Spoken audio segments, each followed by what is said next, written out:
శ్రీ గురుభ్యో నమః. శ్రీకృష్ణ పరబ్రహ్మణే నమః. శ్రీమద్ భాగవత మహాపురాణమునందలి దశమస్కంధంలోని ఉత్తరార్ధమునందు 2వ అధ్యాయము ప్రారంభము. ఈ అధ్యాయములో కాలయవనుడు భస్మమగుట, ముచుకుందుని వృత్తాంతము మొదలగు విశేష విషయములను తెలుసుకుందాము.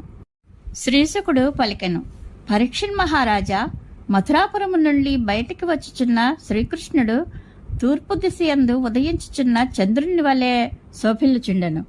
శ్యామవర్ణ శోభితుడై మిగుల దర్శనీయుడుగానున్న ఆ స్వామిని కాలయవనుడు చూచెను.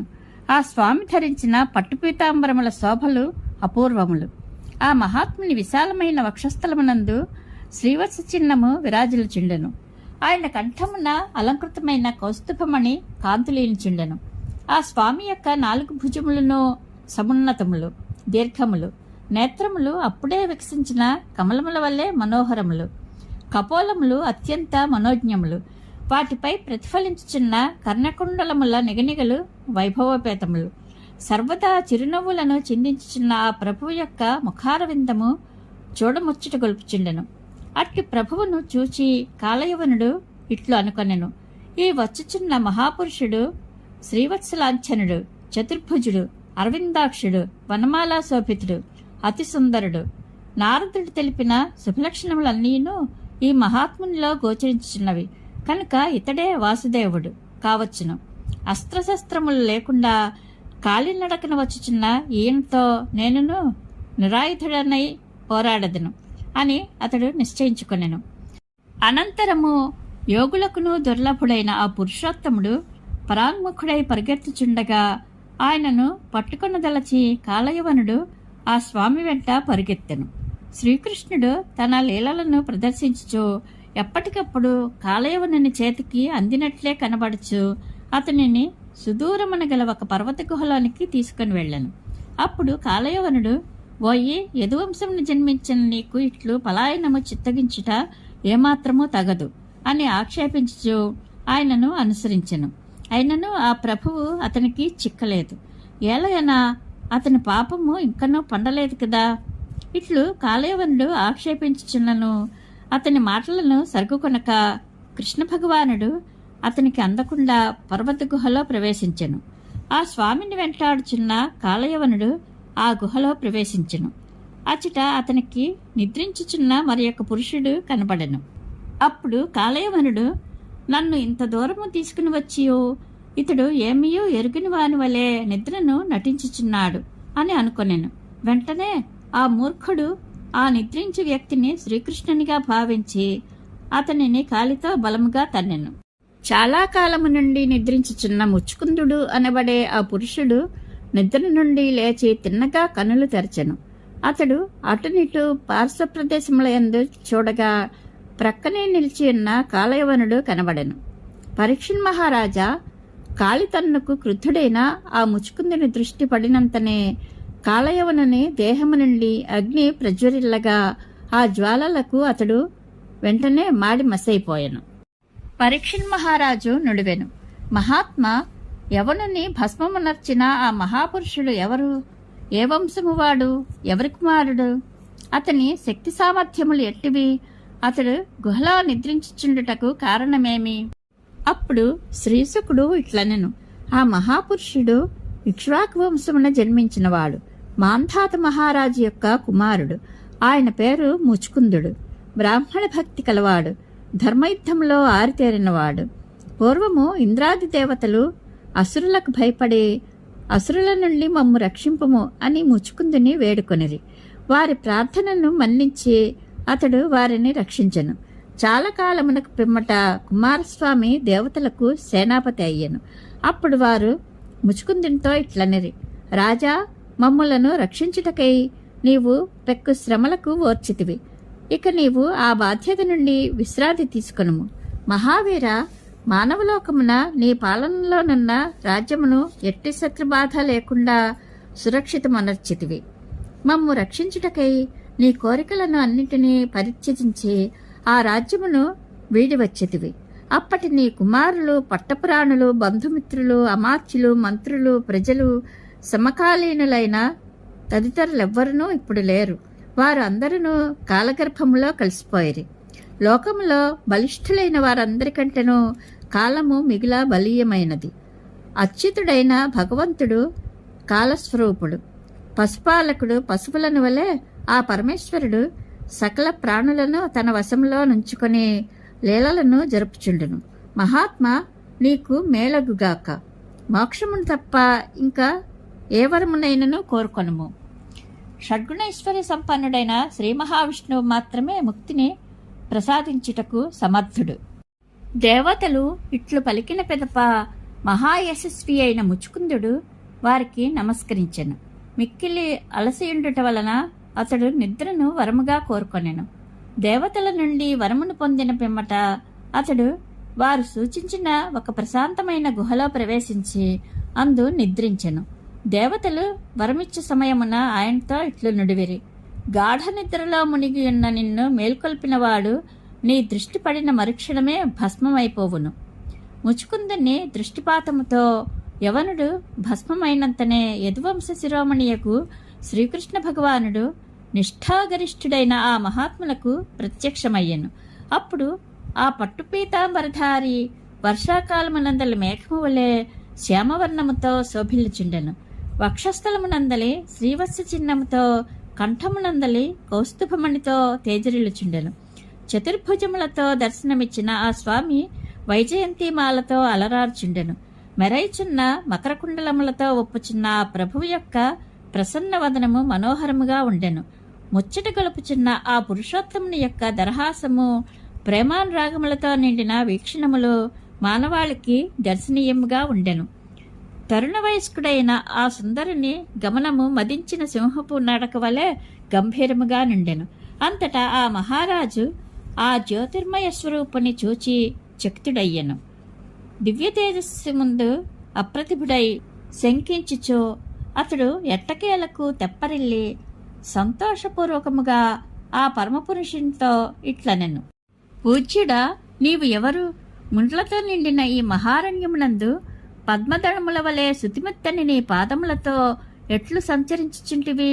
ఇట్టి ఈ పర్వత గుహలోనికి ఎందులకు వచ్చితివి? మహాతేజమూర్తులకే వన్నెచిన్నెలు దిద్దగలది నీ దివ్య తేజస్సు. పూజ్యుడవైన నీవు అగ్నిదేవుడవా, సూర్యుడవా, చంద్రుడవా, మహేంద్రుడవా, లేదా వరుణుడవా? ఇంతకును నీవు ఎవరు? మహాత్మా, ఇంద్రాది దేవతలకును పూజ్యులైన బ్రహ్మ, విష్ణు, మహేశ్వరులలో నీవు శ్రీమన్నారాయణుడవా? ఏలయన దీపము చీకట్లను పారద్రోలినట్లుగా దివ్యములైన నీ తనుకాంతులు ఈ గుహలో వ్యాపించి ఉన్న చిమ్మ చీకట్లను రూపుమాపుచున్నవి. చతుర్భుజుడవైన పురుషోత్తమ, నీకు సమ్మతమైనచో దివ్యములైన నీ జన్మకర్మల గురించియు వంశమును గూర్చి స్పష్టముగా తెలుపుము.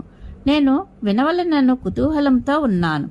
పరమపురుష, నేను మాత్రము ఇక్ష్వాకు వంశములకు చెందిన రాజపుత్రుడను. ప్రభు యవనాశ్వుని పుత్రుడైన మాంధాత యొక్క కుమారుడను. నా పేరు ముచుకుందుడు. స్వామి, చాలా కాలము మేల్కొని ఉండుట వలన మిగుల అలసిపోయే వడలు తెలియని నిద్రలో మునిగిపోయేతిని. నిర్జన ప్రదేశమైన ఈ గుహలో హాయిగా పడుకుని ఇంటిని. ఇప్పుడే ఎవడో ఒక పురుషుడు నన్ను నిద్ర నుండి లేపెను. వాని పాప ఫలితముగా అతడు భస్మమైపోయాను. అనంతరము శత్రుదమనుడవైన పూజ్యుడవగు నీ యొక్క దర్శనమైనది. మహానుభావ, సకల ప్రాణులకు నీవు ఆదరణీయుడవు. అద్భుతమైన నీ తేజస్సును పూర్తిగా దర్శింపలేకున్నాను. నీ తేజప్రభావమున నా శక్తి అంతయు సన్నగిల్లినది. ముచుకుందుడు ఇట్లు పలికిన పిమ్మట సకల ప్రాణులలో అంతర్యామి అయి వెలుగొందుచుండెడి కృష్ణ భగవానుడు దరహాసమనర్చుచు మేఘ గంభీరధ్వనితో అతనితో ఇట్లు పలికెను: ముచుకుంద, నా జన్మకర్మలు నామములు అనంతములు, అవి అపరిమితములు. కావున వాటిని లెక్కించుటకు నాకును అసాధ్యము.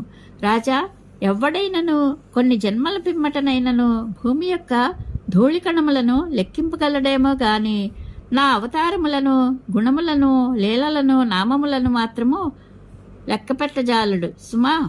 ముచుకుంద రాజా, సనకసనందాది మహామునులు సైతము త్రికాలముల యందలి నా జన్మకర్మలను నిరంతరము వర్ణించుచు వచ్చినను నేటికిని వాటిని పూర్తి చేయజాలకున్నారు. రాజా, ఇప్పటి ఈ అవతారమునకు సంబంధించిన నా జన్మకర్మలను నామములను తెలిపెదను వినుము. పూర్వము బ్రహ్మదేవుడు భూమికి భారమైన అసురులను సంహరించి ధర్మమును పరిరక్షింపము అని నన్ను ప్రార్థించి ఉండెను. అందువలన నేను యాదవ వంశమున వసుదేవుని ఇంట అవతరించితిని. వసుదేవుని కుమారుడనైన నన్ను వాసుదేవుడు అని వ్యవహరించున్నారు. ముచుకుంద మహారాజా, కంసుడిగా జన్మించిన కాలనేమియు సాధు పురుషులను బాధించుచుండునట్టి ప్రలంబాది రాక్షసులను నా వలననే నిహతులైరి. ఈ కాలయవనుడు కూడా తీవ్రమైన నీ దృష్టిపాతమునకు గురి అయి దగ్ధమైపోవుట నా సంకల్ప ప్రభావముననే. అట్టి అవతార పురుషుడనైన నేను నిన్ను అనుగ్రహించుటకై ఈ గుహలో ప్రవేశించితిని. భక్తవత్సలుడనైన నన్ను పూర్వజన్మలో నీవు ఎంతగానో ఆరాధించి ఉంటివి కనుక రాజర్షి, నేను నీ ఎడ ప్రసన్నుడనైతిని. వరములను కోరుకొనుము, నీ కోరికలను అన్నింటినీ తీర్చెదను. ప్రపత్తితో నన్ను సేవించిన వాడెవ్వడైనను మరలా దుఃఖమునకు గురికాడు. శ్రీశుకుడు నుడివెను. కృష్ణ భగవానుని వచనములను వినిన పిదప ముచుకుందుడు మిగుల ఆనందించి అతనికి ప్రణమిల్లెను. పూర్వము గర్గమహర్షి తెలిపిన మాటలు జ్ఞప్తికి వచ్చి తన ఎదుటనున్న దివ్యపురుషుడు శ్రీమన్నారాయణుడేనని గ్రహించెను. ముచుకుందుడు ఇట్లు ప్రార్థించెను. సర్వేశ్వర, ఈ లోకంలో మానవుడు నీ మాయలో బడి వ్యర్థ విషయములలో చిక్కుకొని నీ సేవలకు విముఖుడగును. స్త్రీలు పురుషులు సుఖభ్రాంతితో దుఃఖములకు మూలములైన సంసార బంధములలో చిక్కుబడి వంచితులకు చెందురు. పరమపురుష, మానవ జన్మ భగవదారాధనకు పరమసాధనము. అట్టి నరజన్మ దైవానుగ్రహముచే అప్రయత్నముగా లభించినప్పటికీ మనుష్యుడు నీ పాదార విందములను సేవింపక అజ్ఞాని అయి గడ్డిపరక్కలకు ఆశపడి పశువు తృణలతాదులచే ఆవృతమైన కూపమున పడిపోవునట్లు విషయసుఖములకు మూలమైన గృహమనడి అంధకార కూపమున పడిపోవును.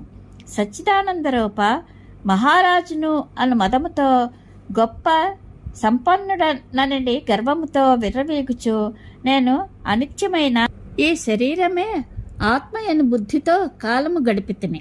అంతేకాక భార్యాపుత్రులు, సంపదలు, భూములు మొదలగు వాని మోహంలో పడి వాటిని రక్షించుకొనుటకై నిరంతరము చింతాక్రాంతుడనై ఉంటిని.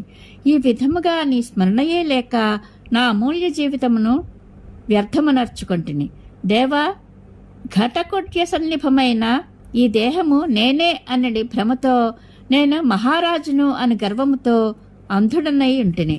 రథములు, ఏనుగులు, అశ్వములు, కాల్బలములు అను చతురంగ బలములతోనూ సేనానాయకులతోనూ కూడినవాడనై ఒక దారి తెన్ను లేక ఇటునటు తిరుగుచుంటినే గాని నిన్ను గూర్చి తెలుసుకొనలేకుంటిని.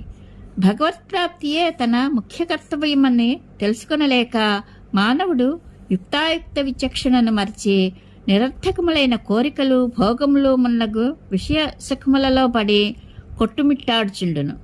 నీవు మాత్రము నిరంతరము జాగరూకుడవై కాలస్వరూపుడవై ఆకలిగొన్న సర్పము అదను చూచి ఎలుకను కబళించినట్లు సమయము చూచుకొని ఆ మానవుని హరించివేయుచుందువు.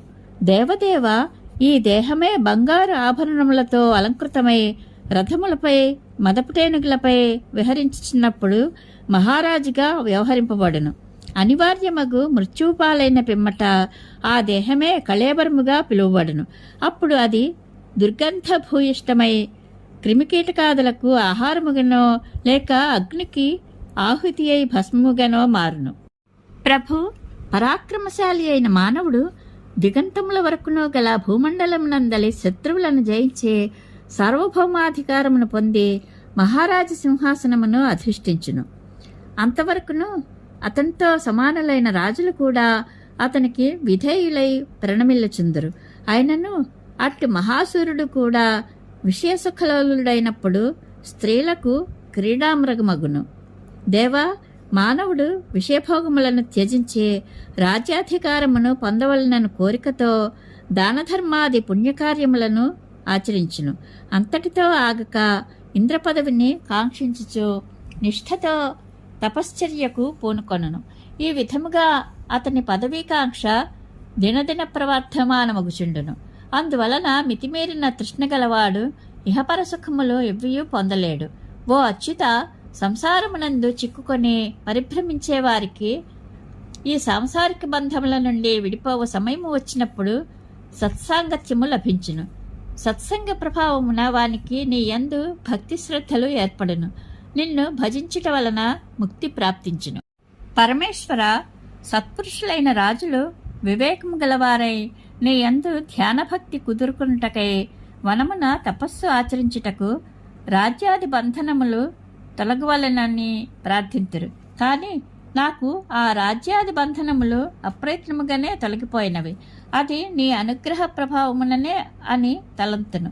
సకల ప్రాణులలో అంతర్యామివై ఉండెడి ప్రభు, నీ పాదసేవనము సకల ప్రయోజనములకును పరమసాధనము, అనగా మోక్షమును కూడా అనుగ్రహించినట్టిదే అదియే.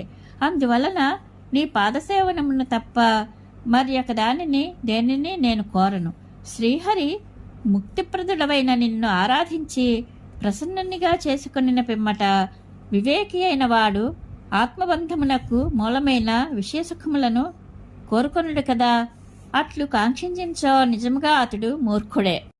దేవా, రజోగుణము, తమోగుణము, సత్వగుణము అను త్రిగుణములతో కూడి ఒప్పుచుండునట్టి ఐశ్వర్యాదులను ధర్మాది విశేషములను త్యజించి సర్వేశ్వరుడవగు నిన్ను శరణుజొచ్చెదను.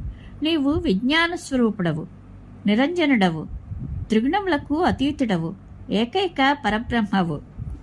సకల లోకముల యందును నీతో సమానుడిగానే, నీకంటే అధికుడిగానే ఎవ్వడునూ లేడు. పురుషోత్తముడవు, మహదాశ్రయుడవైన నీవే ఇక నాకు దిక్కు.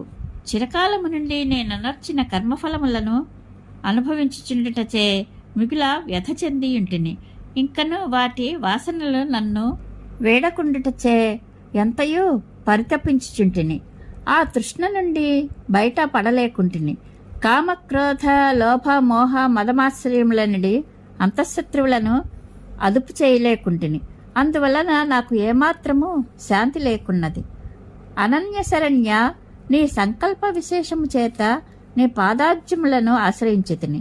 నీ పాదార విందములను ఆశ్రయించిన వారికి భవభయము ఉండనే ఉండదు. అతడు సత్యసంధతను కలిగియుండును, శోకరహితుడై ఉండును. పరమాత్మ సర్వనియంత ప్రపన్నుడనైన నన్ను రక్షింపము. శ్రీకృష్ణ భగవానుడు ఇట్లనెను: సార్వభౌముడవైన ముచుకుంద మహారాజా, నీ నిశ్చయము రాగద్వేషరహితమైనది, దృఢమైనది. వరములను కోరుకొనుము అని ఎంతగా ప్రలోభ పెట్టినను నీవు ఎట్టి వాంఛలకును లోబడలేదు. నీ దృఢత్వమును పరీక్షించుటకై నిన్ను ప్రలోభ పెట్టితిని అని గ్రహింపుము. నా యందు అనన్యభక్తి గల వారి బుద్ధి ఎన్నడూనూ ఎంతటి కోరికలకును లొంగదు. మహారాజా, నా యందు భక్తి లేని వారు ప్రాణాయామాది సాధనల చేత తమ మనస్సును ఎంతగా నిగ్రహింప ప్రయత్నించినను వారిని విషయవాసనలు వేడవు. అవి మరలా మరలా తల ఎత్తుచునే ఉండును. నాయందే మనస్సు దృఢముగా నిలిపి యథేచ్ఛగా ఈ భూతలమున సంచరింపుము. నాయందు నీకు గల భక్తి నిరంతరము నిలకడగా ఉండుగాక. నీవు క్షాత్రధర్మములో ఉన్నప్పుడు పెక్కు మృగములను వేటాడి వధించి ఉంటివి.